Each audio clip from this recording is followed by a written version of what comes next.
partir del versículo 4. Anoche leímos hasta el versículo 3. Pero Jehová hizo levantar un gran viento en el mar, y hubo en el mar una tempestad tan grande que se pensó que se partiría la nave. Y los marineros tuvieron miedo, y cada uno clamaba a su Dios, y echaron al mar los enseres que había en la nave para descargarla de ellos. Pero Jonás había bajado al interior de la nave y se había echado a dormir. Y el patrón de la nave se le acercó y le dijo: ¿qué tienes, dormilón? Levántate, clama a tu Dios, quizás Él tendrá compasión de nosotros y no pereceremos. Y dijeron cada uno a su compañero: venid y echemos suertes, para que sepamos por causa de quién nos ha venido este mal. Y echaron suertes, y la suerte cayó sobre Jonás. Entonces le dijeron ellos: decláranos ahora, ¿por qué nos ha venido este mal? ¿Qué oficio tienes? ¿Y de dónde vienes? ¿Cuál es tu tierra? ¿De qué pueblo eres? Y Jonás les respondió: soy hebreo y temo a Jehová, Dios de los cielos, que hizo el mar y la tierra. Y aquellos hombres temieron sobremanera y le dijeron: ¿por qué has hecho esto? Porque ellos sabían que Jonás huía de la presencia de Jehová, pues él se los había declarado. Y le dijeron: ¿qué haremos contigo para que el mar se nos acalme? Porque el mar se iba embraveciendo más y más. Y Jonás les respondió: tomadme y echadme al mar, y el mar se aquietará, porque yo sé que por mi causa ha venido esta gran tempestad sobre vosotros.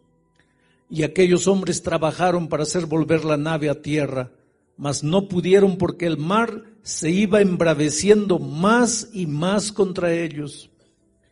Entonces clamaron a Jehová y dijeron: te rogamos ahora, Jehová, que no perezcamos nosotros por la vida de este hombre, ni pongas sobre nosotros la sangre inocente, porque tú, Jehová, has hecho como has querido. Y tomaron a Jonás y lo echaron al mar, y el mar se aquietó de su furor. Y temieron aquellos hombres a Jehová con gran temor, y ofrecieron sacrificio a Jehová e hicieron votos. Pero Jehová tenía preparado un gran pez que tragase a Jonás, y estuvo Jonás en el vientre del pez 3 días y 3 noches. Vuelvo a leer el versículo 4. Pero Jehová hizo levantar un gran viento en el mar, y hubo en el mar una tempestad tan grande que se pensó que se partiría la nave. Dios tiene un plan maravilloso para todo aquel que un día se encuentra con Jesús. A Abraham, Dios le dijo: sal de tu tierra, de la casa de tus padres, y anda a una tierra que yo te mostraré. Y tú serás una bendición por donde pases. El plan de Dios para sus hijos es que sus hijos sean una bendición por donde pasen. Pero Jonás, en lugar de ser una bendición en el barco, estaba siendo una maldición. ¡Qué tragedia! Un hombre llamado para ser bendición se había vuelto en una maldición.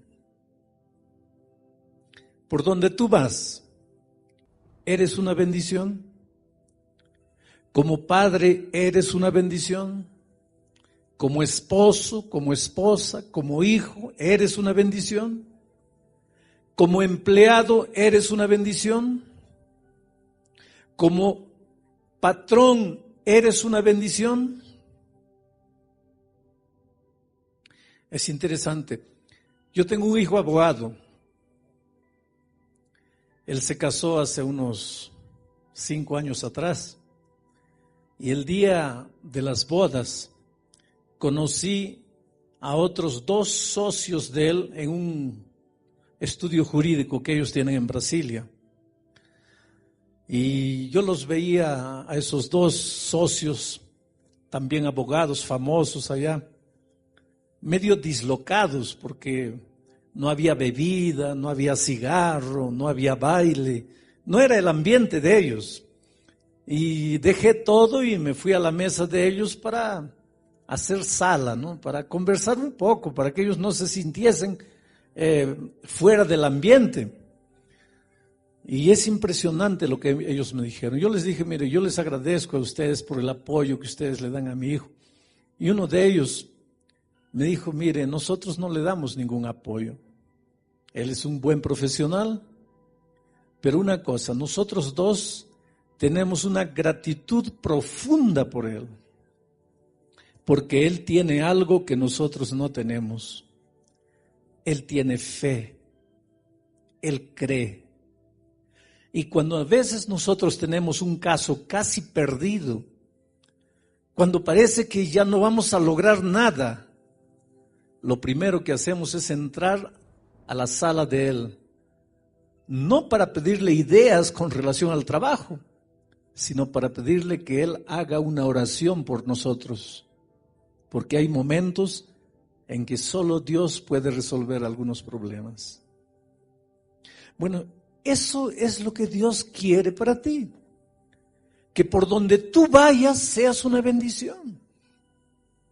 Tú eres la luz, dijo Dios. Vosotros sois la luz del mundo, dijo Jesús. ¿Ya escuchaste hablar de la leyenda del rayito de luz? El rayito de luz quería conocer a las tinieblas y un día fue a la mamá y le dijo, mamita, quiero conocer a las tinieblas, ¿dónde puedo encontrar a la oscuridad? La mamá le dijo, mira, anda a ese cuarto, allí está la oscuridad, puertas cerradas, ventanas cerradas, métete por alguna rendijita, allí vas a encontrar a la oscuridad. Y el rayito de luz se fue, entró y volvió frustrado. Mamita, entré, pero no había ninguna oscuridad. Entonces la madre le dijo, mira, ándate al centro de la tierra, allá al fondo de la tierra, ahí está la oscuridad.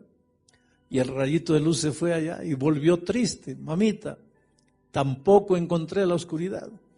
Y la mamá lo mandaba para aquí, lo mandaba para allá y el rayito de luz volvía y le decía, mamá, no encuentro a la oscuridad. Y la mamá le dijo, mira hijito, nunca vas a encontrar a la oscuridad, porque por donde tú vayas, todo va a quedar iluminado, porque tú eres un rayo de luz. Oh querido, tú eres un rayo de luz. Tú naciste para ser una bendición. Mucha gente se queja y dice así, esta vida es un infierno, esta vida es injusta, nadie me ama, nadie me quiere, nadie me acepta, todo el mundo me trata mal. Pero yo quiero darte una noticia que no sé si te va a gustar. No es que todo el mundo te trata mal, no es que nadie te quiere, es que este mundo, esta vida es como un espejo.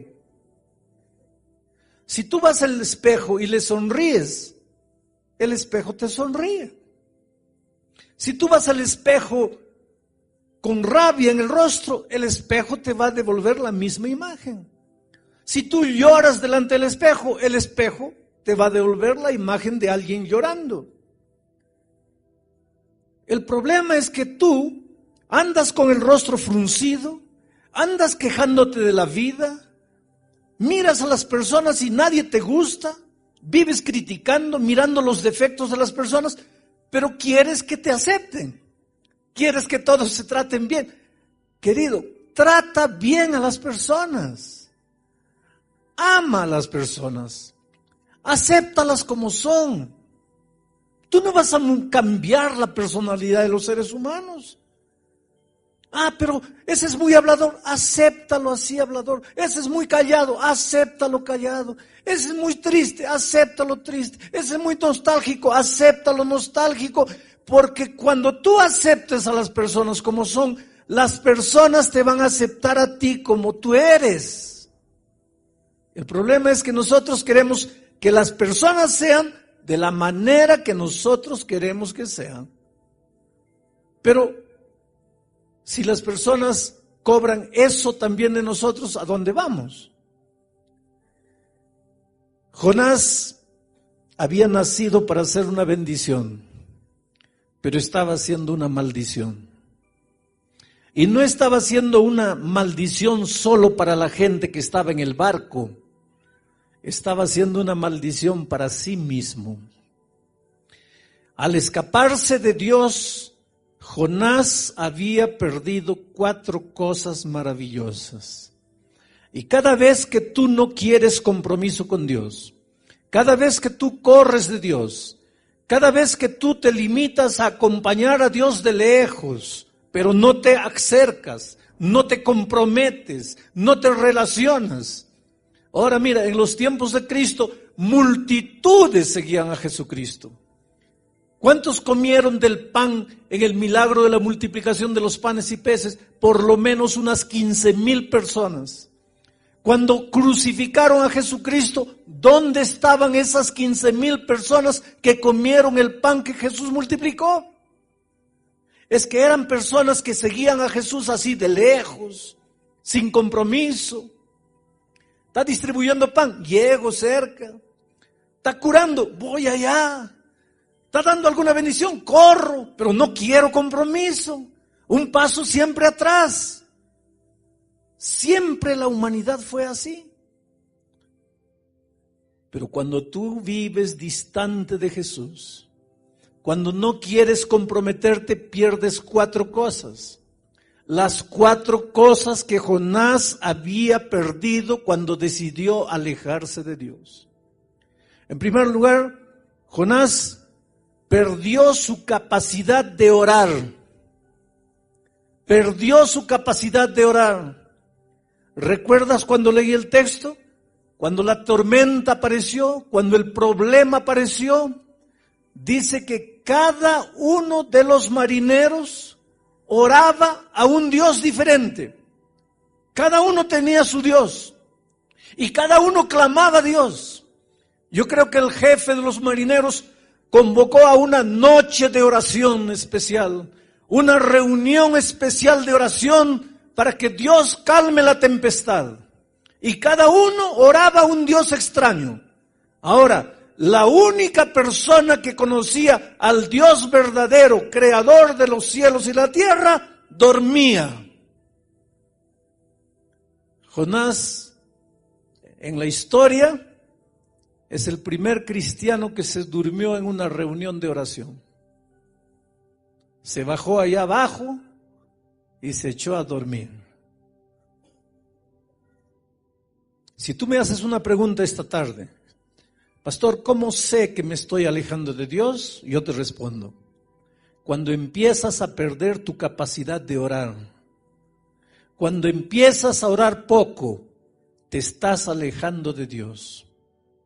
Pero pastor, si el sábado estuve en la iglesia, no importa. Pero pastor, si yo soy anciano, no importa. Pero pastor, si yo pasé la lección de la escuela sabática, no importa. El hecho de que vienes a la iglesia no mide tu comunión con Dios.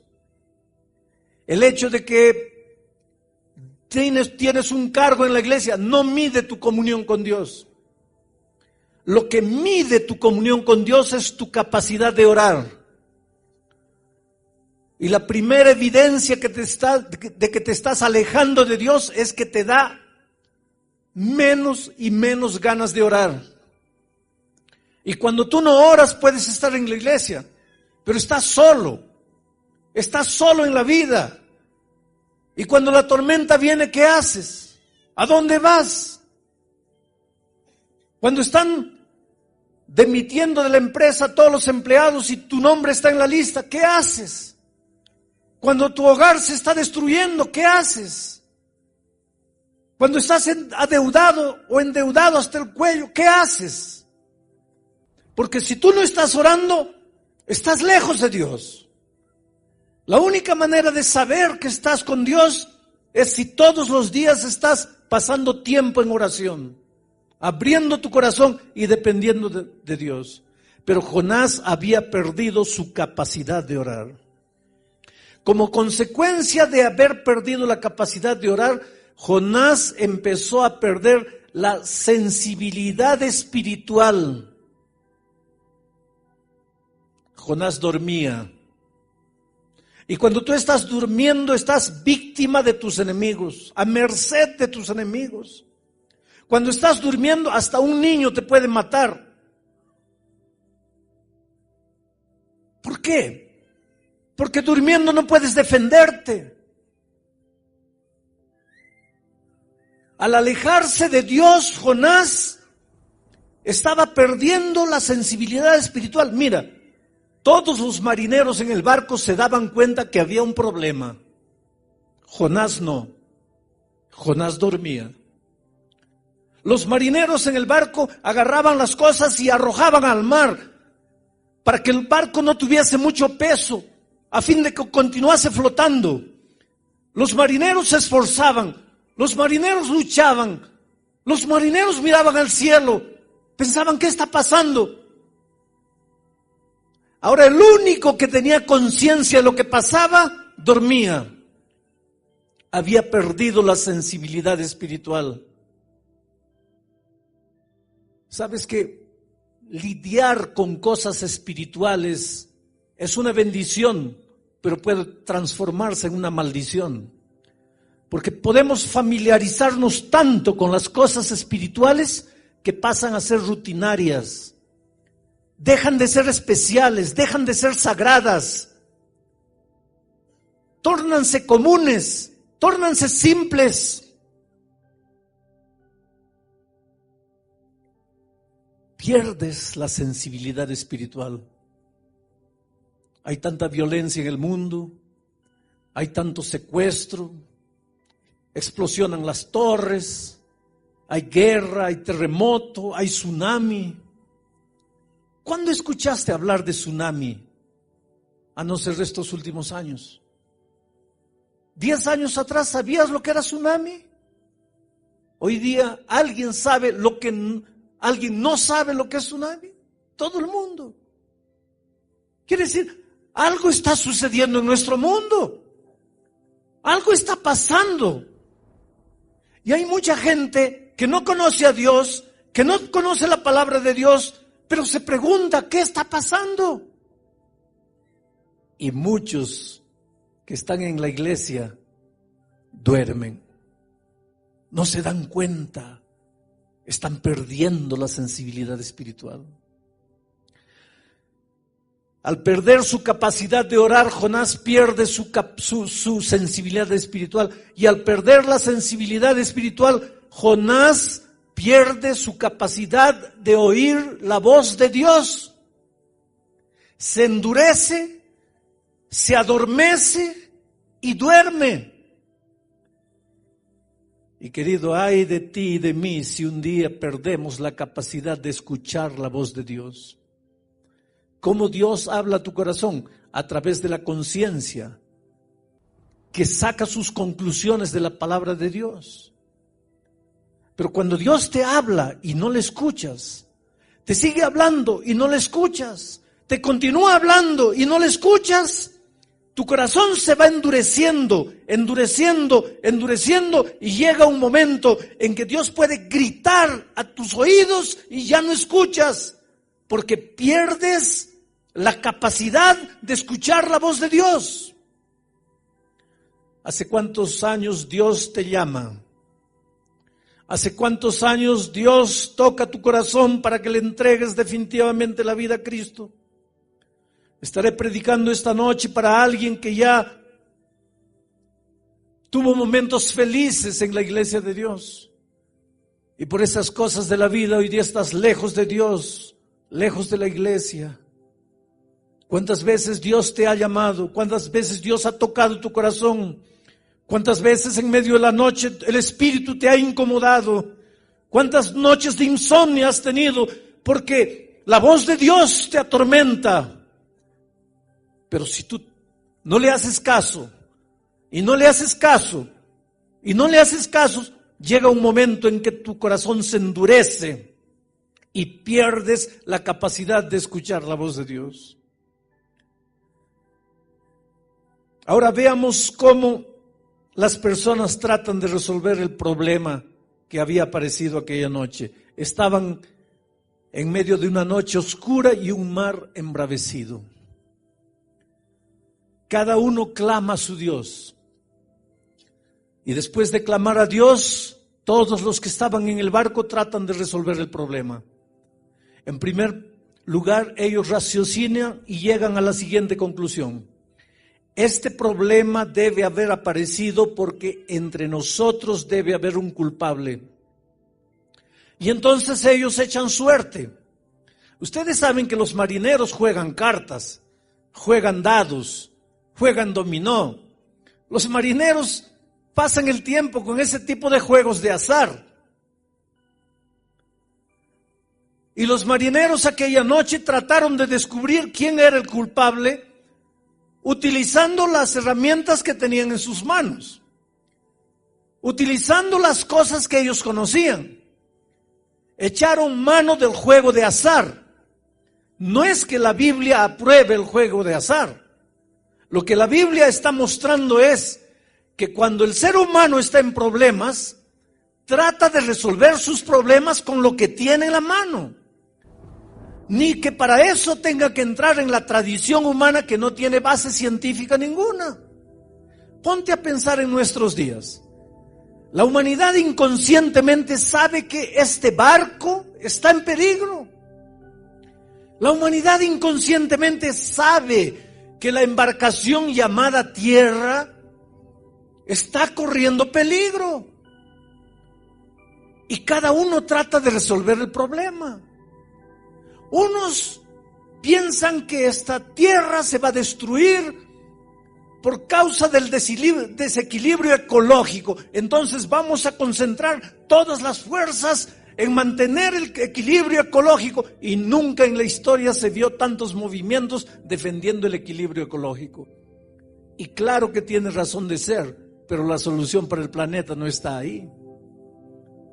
Hay mucha violencia, hay mucho robo, hay mucha deshonestidad. Entonces, ¿qué debemos hacer? Vamos a construir prisiones para que todos los ladrones vayan allá. Ahora, querido, si todos los ladrones tuviésemos que ir a la prisión, no quedaría nadie afuera, porque el problema no está afuera, el problema está en el corazón humano.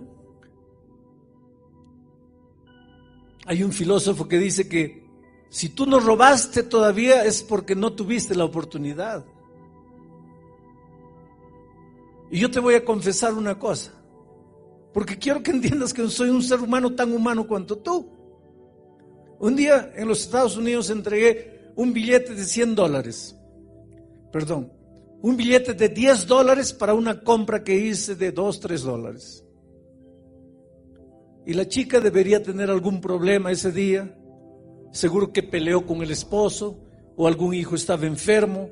Evidentemente su cuerpo estaba allí, pero su cabeza no estaba, porque me recibió el billete de $10 y me dio el vuelto de $100.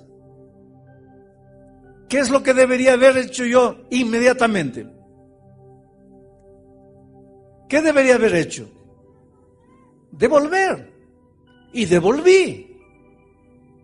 Pero pensé 2 segundos antes de devolver. Y después me asusté. ¿Por qué tuve que pensar? ¿Por qué tuve que pensar? ¿Por qué no devolví en el acto? Como algo natural. Porque la honestidad no es natural. No es natural de nuestra naturaleza pecaminosa. Entonces, querido, el problema no está con la justicia humana, no está con la prisión, el problema está con el corazón humano. Pero cada ser humano trata de resolver el problema. El matrimonio está hundido. Vamos a intentar esto, vamos a intentar aquello, vamos por este camino. A veces entra en el terreno de la depravación, queriendo salvar el matrimonio. El problema no está allí. El ser humano, mira, hay gente que no sale de casa sin mirar el horóscopo para ver si este es mi día de suerte o no, si hoy día me va bien, me va mal. Ponte a pensar un poquito, ¿qué tiene que ver el astro que está allá millones de años luz con tu vida aquí? Oh, querido, piensa un poco. Me tropecé porque mi horóscopo decía que me iba a tropezar. ¿Qué tiene que ver ese astro con el hecho que no miraste la piedra que estaba delante de tu camino? Pero el ser humano, cuando está en problemas, trata de correr de un lado para otro para resolver el problema. Y es lo que los marineros hicieron aquella noche. Lo que estaba en las manos eran las cartas y comenzaron a echar suerte. Y te digo una cosa, cuando los seres humanos son sinceros, y aunque no estén en el camino correcto, porque no conocen otra verdad, Dios puede manifestarse a ellos. Y fue lo que sucedió aquella noche, porque la suerte cayó a Jonás. Y ahora los marineros fueron a Jonás y le preguntaron: ¿qué hiciste? ¿Por qué nos trajiste esta maldición? Ahora miren la actitud de Jonás. Jonás pensaba que la solución para los problemas estaba en las manos del propio ser humano. Jonás llegó a la siguiente conclusión: yo pequé, yo traje este problema, yo traje esta maldición, entonces yo voy a pagar por lo que hice. Arrójenme al mar, y cuando yo me muera, ustedes se van a quedar en paz. Jonás era un profeta de Dios. Jonás conocía el tema de la gracia redentora. Hay muchos cristianos sinceros que piensan que en el Antiguo Testamento la enseñanza es salvación por las obras y que en el Nuevo Testamento la enseñanza es salvación por la gracia. Pero si tú lees la Biblia desde el Génesis hasta el Apocalipsis, vas a ver que la única enseñanza bíblica es la salvación por la gracia. Por las obras nadie se salva, por la ley nadie se salva, por guardar mandamientos nadie se salva. Desde el jardín del Edén, cuando un cordero fue sacrificado para preparar vestidos para cubrir la desnudez del hombre, Dios estaba diciendo que la salvación es únicamente por la gracia de Jesucristo, porque ese cordero simbolizaba al cordero de Dios que tiraría el pecado del mundo. Cuando Israel todos los días ofrecía sacrificio y un corderito era sacrificado, el mensaje era: la salvación es únicamente por la gracia. Por lo tanto, Jonás conocía el tema de la salvación por la gracia, pero él no creía. Él tenía una manera de pensar: el que la hace, la paga. Yo la hice, entonces merezco morir. Y es verdad, queridos. La Biblia dice: por cuanto todos pecaron, están destituidos de la gloria de Dios. Pablo afirma: la paga del pecado es la muerte. Todos esta noche merecemos morir. No hay justo ni siquiera uno, dice la Biblia. No hay quien busque el bien. Está en nuestra naturaleza el pecado. Nuestra inclinación natural es hacia el mal.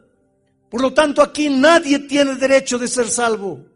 La salvación no es por derecho. La salvación no es por merecimiento.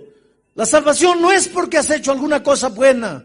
La salvación no es por puntos que ganaste. La salvación no es una medalla de honra que recibes. La salvación es únicamente por la gracia de Cristo, porque Él te ama, a pesar de lo que has hecho, a pesar de tu pecado, a pesar de la vida que has vivido, a pesar de que creas o no creas. Dios te ama y quiere salvarte. Pero Jonás no entendía eso. Por ejemplo, cuando Jonás decidió escaparse de la presencia de Dios, fue porque Dios le dijo: levántate, ve a Nínive y profetiza. Y Jonás, más adelante vamos a ver eso, le dice a Dios: yo hubiera ido a Nínive a profetizar si yo hubiera sabido que tú los ibas a destruir. Pero Dios, yo te conozco y yo sé que si yo predicaba en Nínive, los ninivitas se iban a arrepentir y tú los ibas a perdonar. Y en mi opinión, esa gente no merece perdón. Por lo tanto, yo me escapé. Yo no fui a Nínive porque tú no ibas a cumplir con tu palabra. Y ahora, cuando Jonás le dijo a los marineros: arrójenme al mar, y los marineros lo arrojaron al mar, yo imagino la escena, déjenme imaginar. Jonás dando vuelta en el agua antes de hundirse. Las ondas como un remolino tratando de hundirlo. Y Jonás ya solo con la cabeza para afuera, mirando al cielo y diciéndole a Dios: ¿está viendo, Señor? Es así que se trata al pecador. Pecó, murió. Pero los ninivitas pecaron y yo sé que tú los ibas a perdonar. Entonces yo te estoy dando una clase de teología. Yo te estoy dando una lección de salvación. Es así que se trata al pecador. Oh, querido, es realmente así que se trata al pecador. Pero no es así que Dios trata al pecador. Porque si Dios te tratase como tú mereces, ¿dónde estarías tú? Si Dios me tratase a mí como yo merezco, ¿dónde estaría yo? Los marineros clamaron a Dios antes de arrojar a Jonás y le dijeron: Señor, no queremos morir por causa de la vida de un inocente. ¿Inocente? ¿Jonás era inocente? Jonás murió, o posiblemente moriría, pero no estaba muriendo por los marineros. Los marineros eran los inocentes. Jonás estaba muriendo por su propia culpa. Diferente de Jesús, que cuando murió en la cruz del Calvario, no estaba muriendo por él, porque Jesús sí era inocente. Él sí estaba muriendo por los pecadores. Él estaba muriendo por mí. Por eso, toda la eternidad no será suficiente para que yo pueda agradecer el amor maravilloso de Jesucristo. Y Jonás desapareció en las aguas. Todo el mundo pensó que había muerto. Y ahora entro a la parte final del texto de esta noche. El último versículo del capítulo 1 dice así: pero Jehová tenía preparado un gran pez. El problema del pecado a Dios no lo agarró por sorpresa. Desde la eternidad Dios ya tenía el plan de salvación preparado. Dios había preparado un gran pez. Ese pez recibiría a Jonás, lo sacaría de las profundidades del mar, lo llevaría a la playa y lo dejaría salvo allí. Tú y yo somos Jonás, por nuestros pensamientos, por nuestros sentimientos, por nuestras actitudes. Nosotros merecemos el fondo del mar, el fondo del pecado, el fondo de la muerte. Pero así como Dios tenía preparado un gran pez para salvar a Jonás, en el maravilloso plan de salvación, Dios tenía preparado una cruz. Y en esa cruz murió Jesucristo. Esta noche Estaba en el camarín y hay una señora llamada Verónica que todas las noches cuando llego me recibe en el camarín con todo cariño, tiene un agua caliente, trata de hacer mi estada en el camarín lo más confortable. Esta noche le pregunté, ¿quién eres tú? Y ella me dijo, pastor, hace muchos años, 9 años atrás, cuando mi hijo mayor tenía apenas 6 años, 7 años, mi esposo se fue con otra mujer. Nunca más lo vi, me dejó con 3 hijos, sola para criar 3 hijos. Y un día tuve ganas de morir. Quise quitarme la vida. Estaba en el fondo del pozo. Estaba destruida. La vida no tenía sentido. Y Dios me extendió la mano y me sacó del fondo del pozo.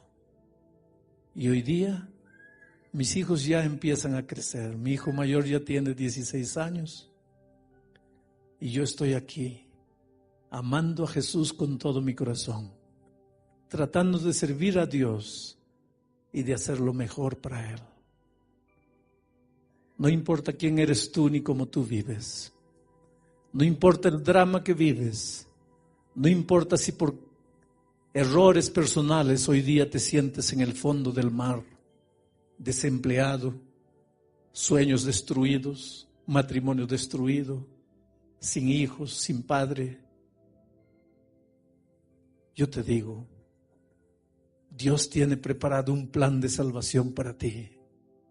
Dios te extiende la mano, pero Él no puede hacer nada por ti si tú no quieres.